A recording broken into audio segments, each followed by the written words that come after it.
Are you ready to talk, or do you want me to speak for you?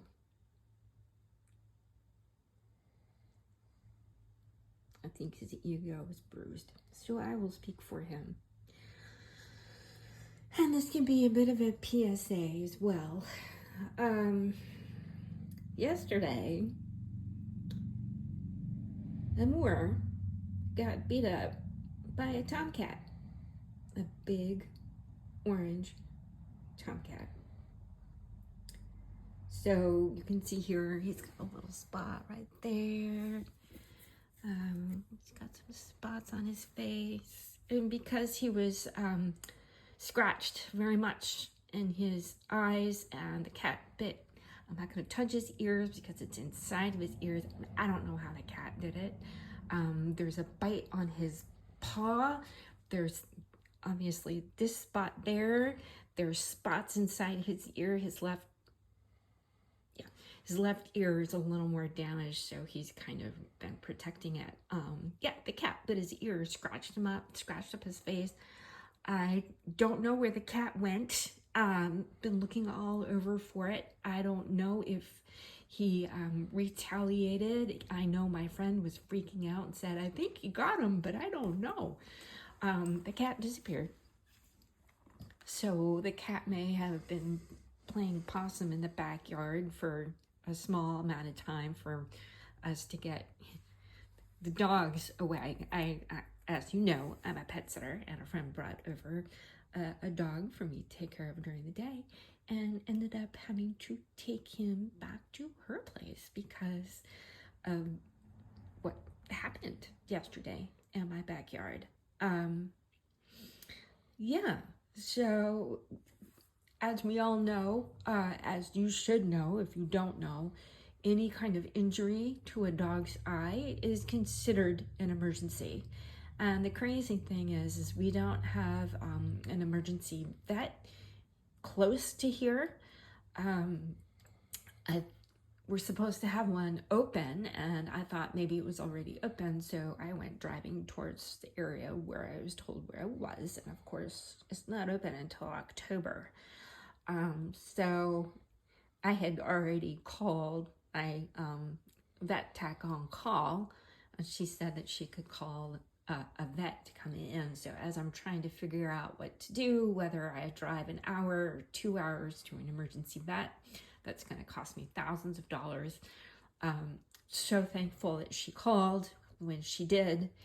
And I was just like, you know what, thank you for calling, because yeah, I do need to come in. Otherwise, I'm going to have to drive an hour or 2 hours and be stuck in traffic on Sunday, or Saturday. And she's like, yeah, let's just get you in. I'll get the vet to come in, and let's take a look at him and see what we can do. So yeah, because, you know, as much as I love the tomcats, and you've seen a video that I put up of him, he's a funny dude, but he's very opinionated, shall we say, and he he actually he bit me. It was more of a love bite than anything, but he had imprinted on me, and that's partially my mistake for allowing him to get in my lap. So I've been advised to not feed the strays, which is breaking my heart because I want to feed the strays.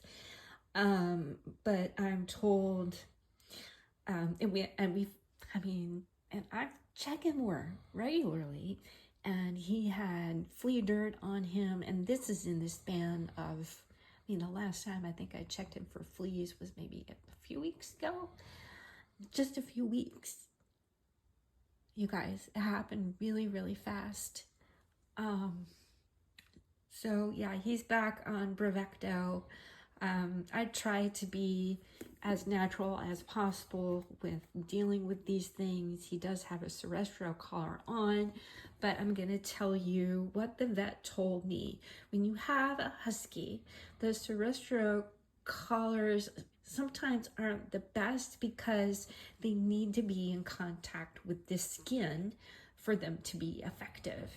And the issue with Huskies is because they're a little bit bigger, sometimes that doesn't reach to their hind ends. And it does leave parts of them exposed, especially because especially with a dog like Amour, who's more of a woolly husky that has more of a thicker undercoat and uppercoat, making it harder for the collars to actually do what they need to do, which is protect your dog from fleas and ticks. So we are back on Bravecto.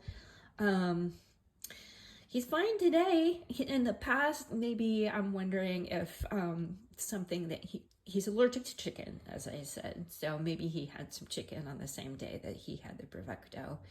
And someone slipped him some chicken at the dog park or something. A treat of chicken at the dog park, for all I know. I don't know.